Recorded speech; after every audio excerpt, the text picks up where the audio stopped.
Zoro está de volta e ele tem um plano para salvar todo mundo. Agora que voltamos aos acontecimentos do presente, os Chapéus de Palha precisarão dar um jeito na invasão que está acontecendo. Mesmo com Luffy e Loki agora juntos, muitas coisas podem acontecer e muitas vidas podem ser perdidas. E é aqui que, no meio das chamas que envolveram o país dos gigantes, o Solador Supremo diz que tem um plano. Será que ele vai fazer os inimigos se perderem? Além disso, diante de uma situação tão caótica, o grande ancião Geru toma uma decisão. Ele resolve revelar toda a verdade para que o legado do Rei Harold seja levado adiante. Portanto, na recém-guerra começada contra o governo mundial, os gigantes e o bando do Luffy terão que encontrar um jeito de matar seres imortais. Porque só assim o amanhecer chegará nessa terra. Bom, de qualquer forma, isso aqui é apenas um detalhezinho do que rolou. Mas hoje nós vamos destrinchar cada um dos detalhes e tentar descobrir o tal plano do Zoro. Então já pega o seu café, deixa o like, se inscreve e vem comigo para a análise completa do capítulo 1172 de One Piece.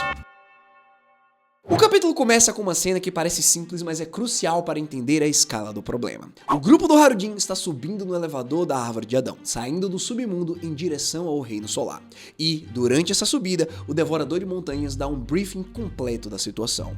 Primeiro, os inimigos são três humanos contra uma nação inteira de gigantes. E mesmo assim, esses três estão ganhando. Isso por si só já mostra o nível absurdo de poder que os Cavaleiros Sagrados possuem em comparação com outras pessoas, se não os top tiers do verso. Segundo, o objetivo deles é levar as crianças de Elbaf de volta para Terras Sagradas e usá-las como escudo. Eles querem transformar os gigantes de Elbaf em escravos do governo e as crianças são a moeda de troca. Terceiro, e aqui é onde fica realmente sinistro, o Gaban descreve os poderes dos três inimigos e obviamente ele não sabe sobre Mu, afinal ele foi derrotado antes do governante tomar o corpo da Gunko. Dito isso, a primeira cavaleira é uma mulher, a própria Gunko. Ela tem flechas que prendem as pessoas e não podem ser removidas facilmente. Além de que essas flechas conseguem controlar a direção de qualquer coisa que ela queira, é como se fosse um vetor de ação e de direção. A Nami, a Robin, o Jinbe e o Usopp estão presos por essas flechas neste exato momento. O segundo é um homem que consegue fazer com que vinhas espinhosas surjam do nada, se enrolem em seus inimigos ou no terreno ao redor.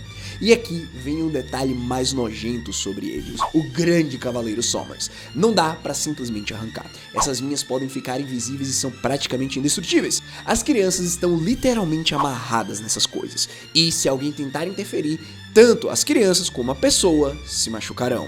É um escudo humano perfeito. E um poder desse nas mãos de alguém tão sádico como Sommers, é um poder perigoso.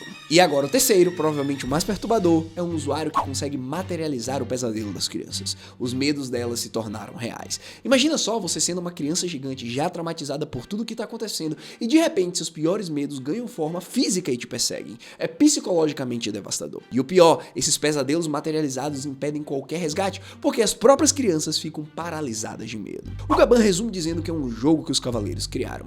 Um jogo doentio onde os três poderes se complementam para tornar impossível salvar as crianças sem machucá-las. Seguindo, quando o elevador finalmente chega ao Reino Solar, o grupo encontra o Kashi. Ele está ferido e explica o que está acontecendo lá em cima e cara, está um desastre. A biblioteca da escola, que contém conhecimento inestimável, incluindo possíveis partes dos livros de Ohara que foram salvos, está pegando fogo. As crianças estão sendo sequestradas e sendo levadas para o porto. O Dory e o Brog, junto de todos os outros piratas guerreiros gigantes, estão sob efeito do Nome Reverse e estão marchando em direção à Vila Oeste para ceifar a vida do ancião Geru, e ninguém consegue pará-los porque qualquer um que entrar no meio deles também será infectado. O Kashi identificou exatamente o cenário. 3 frentes de batalha simultânea, cada uma mais urgente que a outra. As crianças precisam ser salvas, a biblioteca precisa ser protegida e o Geru precisa de reforços neste exato momento. E é aqui que os Chapéus de Palha e os novos piratas guerreiros gigantes tomam uma decisão crucial. Eles vão se dividir. Zoro e Harudin vão ajudar o Geru, o Sanji vai resgatar a Nami e a Robin e apagar o fogo da biblioteca. E o resto vai tentar interceptar os gigantes controlados. Essa divisão é muito inteligente do ponto de vista narrativo, porque vai permitir permitir que cada grupo tenha esse momento de brilhar e com certeza vai responder uma pergunta que vocês vão ter até o final desse capítulo. Mas segura lá. Porque assim, falando do Sanji, é interessante a gente notar que ele está assumindo o papel de espião resgatador que ele teve lá em Whole Cake. O cara é perfeito para missões de infiltração e resgate. E sinceramente, tendo em vista que a Nami e a Robin estão com problemas, com certeza ele iria lá mesmo que ele não fosse ordenado. Ah, calma, eu sei que vocês devem estar se perguntando, beleza, ninguém aí levou em consideração o Luffy e o Loki. Claro que não! O Oda quer deixar esse clímax o mais empolgante possível. Ele quer dar a oportunidade de cada chapéu de palha ter esse momento de brilhar, como em todo o arco que a gente já viu até agora. Agora, respondendo a pergunta que eu disse que vocês iriam ter sobre o Luffy e o Loki, pessoal, se ele escolhesse por a dupla divina no tabuleiro, todo o hype iria voltar para eles e depois ninguém mais ia querer ver o resto. Dito isso, também nós temos aqui um tic-tac para o Sop que apareceu reagindo várias vezes nesse capítulo. Ou ele tem o seu momento de brilhar agora, antes do Luffy e do Loki aparecer, ou acabou pra ele vai ser um inútil até o final da obra. Então assim, se acalme, porque o momento do Chapéu de Palha e do Príncipe brilhar vai ser no fim, possivelmente contra Imu no corpo da Gunko. De qualquer forma, voltando para o Kashi, temos que admitir que o Oda fez uma coisa que eu gosto muito quando ele faz, pessoal. Ele montou um mapa com a posição exata de todo mundo. Isso é super importante porque a gente tem uma ideia do que está acontecendo simultaneamente, porque com tantos personagens fazendo tantas coisas diferentes, é fácil demais se perder. E é por isso que ele adotou essa medida, há muito tempo atrás. Vamos agora às posições. Perto da Biblioteca da Coruja, a Nami, Chopper, Robin e Jinbe ainda estão presos pelas flechas da Gunko. O Sop também está lá, desesperado, porque não quer ver o Dory e o Brock naquele estado. E tem um detalhe muito interessante. O Jinbe menciona que o Brook sumiu. Não sei como é que ele saiu dali, mas ele sumiu. Ele disse que o Ossudo pareceu perceber alguma coisa e saiu correndo. Isso é uma informação super importante. Porque vocês se lembram do fim do capítulo 1149, quando o Brook reconheceu a Gunko e até pediu desculpas? A conexão entre os dois possivelmente está perto de ser revelada. Afinal, o Brook tem mais de 90 anos e já viu muita coisa nesse mundo. E eu tenho quase certeza que ele se lembrou quem a Gunko realmente é, antes dela ser controlada ou trabalhar para Imu no Quarto das Flores. Isso, inclusive, pode ser a chave para libertá-la do controle de Imu, com a ajuda, claro, do Luffy e do Loki. Também, se a gente quiser se aprofundar, o Brook pode estar prestes a ter seu momento MVP igual ele teve em Whole Cake, quando roubou as cópias do Poneglyph da Big Mom. Dito isso, agora nós vemos que os gigantes sob o Domino Reverse estão marchando em direção à Vila Oeste para acabar com seu Jaru. A Ripley, o Oimo e os outros gigantes estão tentando resgatar as crianças. E as crianças já estão quase chegando no porto, o que significa que o tempo está acabando. E agora vem a cena mais épica do capítulo, pessoal. O Jaru se recusa a fugir. Mesmo com sua vida em perigo e os outros gigantes implorando para ele correr, ele diz que tem que contar uma verdade para todo mundo antes de morrer. Então ele pega um Dendemushi e começa a transmitir. Primeiro, ele revela a verdade sobre o que aconteceu com o Herald, que um demônio, vulgo Imu, controlou o Herald e o fez matar os próprios soldados. Que o rei resistiu ao controle para não subjugar Elbaf, e que o Loki, ao matar o próprio pai, na verdade estava libertando ele do controle do demônio. O Loki, nesse caso, não seria vilão, e sim um herói. Isso muda completamente tudo, porque por 14 anos Elbaf acreditou que o Loki era um patricida monstruoso. Agora eles sabem que ele sacrificou tudo, sua reputação, sua liberdade, sua sanidade, para salvar a nação do controle do governo mundial. E então, diante de toda essa comoção, o Jaru faz a declaração mais importante. Os demônios voltaram, eles precisam de grandes forças novamente. 3 demônios apareceram aqui para mais uma tentativa de conquistar essa nação. E ele não para por aí, ele confronta diretamente o Imu, o Kirihan e o Sombras. Vocês colocaram a vida das crianças em risco, então estamos dispostos a abrir mão da nossa cultura e história. Mas, se esse foi um plano para quebrar nossa vontade, que movimento estúpido. Não esperem que aguentemos calados como Harold fez. Governar sobre nós? Nos fazer escravos? Deixamos vocês falarem por um tempo e parece que isso os deixou confortáveis demais. Cara, haha, o Jaru basicamente mandou o governo se ferrar em transmissão nacional.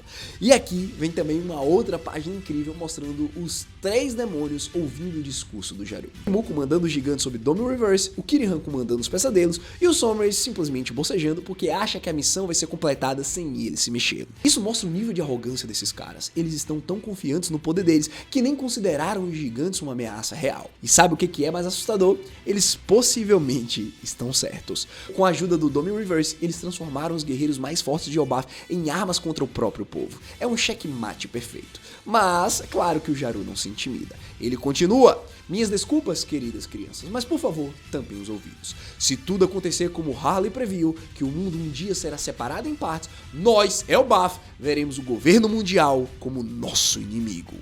É, galera, ele acabou de mencionar o Harley, o mural profético que mostra os eventos do século perdido e do futuro. Isso significa que os gigantes sabem sobre a profecia. Eles sabem que o mundo será dividido. E eles sabem que estão escolhendo o lado certo da história, pois agora, como vimos no texto do terceiro mundo, eles finalmente vão se encontrar. Significando que esse mundo que será dividido, no fim, será o mesmo mundo se encontrando, libertado através do amanhecer, ou seja, através do Deus do Sol Nika, representado pelo Luffy. Diante disso, a página final do discurso do Geru é de arrepiar. Ele aparece em um painel gigante cercado por outros gigantes, todos prontos para a batalha.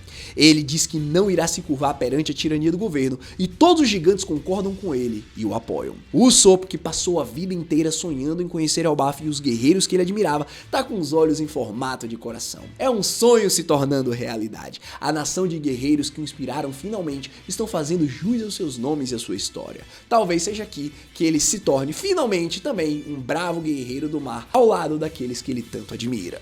Porém, também nesse momento nós temos a Nami sendo extremamente prática. Enquanto todos estão motivados, ela tá bem bolada porque ainda está presa e quer ajuda para se libertar. E esse contraste entre o Usopp emocionado e a Nami pé no chão é perfeito. É o One Piece em sua pura e majestosa essência. Para complementar, o Geru finaliza: vamos proteger a paz que o Herald sonhou.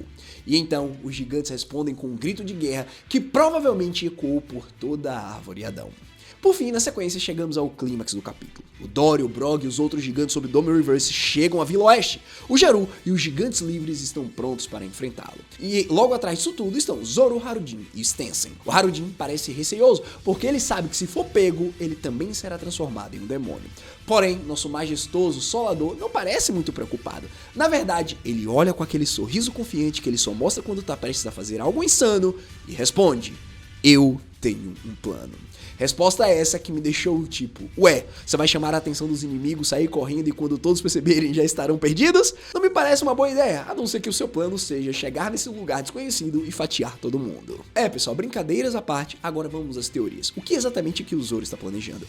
Primeira possibilidade, o Zoro vai usar os outros como isca. Ele manda o Harudin e o Stanley distraírem os gigantes, enquanto ele corta um caminho direto até o líder, provavelmente mirando na Gonkou para quebrar o controle do Dome Reverse. Segunda possibilidade, ele lembrou de Dressrosa. Contra o Pika, o Zoro percebeu que precisava encontrar o corpo real escondido dentro da pedra. Aqui, ele pode ter percebido que precisa encontrar a fonte do controle, e se ele derrotar a Gonkou, talvez todos os gigantes controlados sejam libertados de uma vez. E lembre-se que Gaban já reconheceu ele como usuário de Roshoku e o Luffy confirmou, então ele pode estar super ansioso para testar essa nova habilidade. Terceira possibilidade, e essa aqui é a mais interessante do ponto de vista narrativo. O Zoro vai lutar contra o Brog, enquanto o Sanji, eventualmente depois de salvar a Nami e Robin, vai lutar contra o Dory. Por quê? Simples, porque na capa do capítulo 117, o Zoro está sentado na cabeça do Brog e o Sanji está sentado na cabeça do Dory. O Oda adora esses callbacks. Estamos no capítulo 1172, exatamente na faixa certa de referência. Também seria uma ótima oportunidade para o Sanji despertar o Haki do Rei. Afinal, se ambos usarem essas habilidades, eles podem meio que conquistar os gigantes de volta,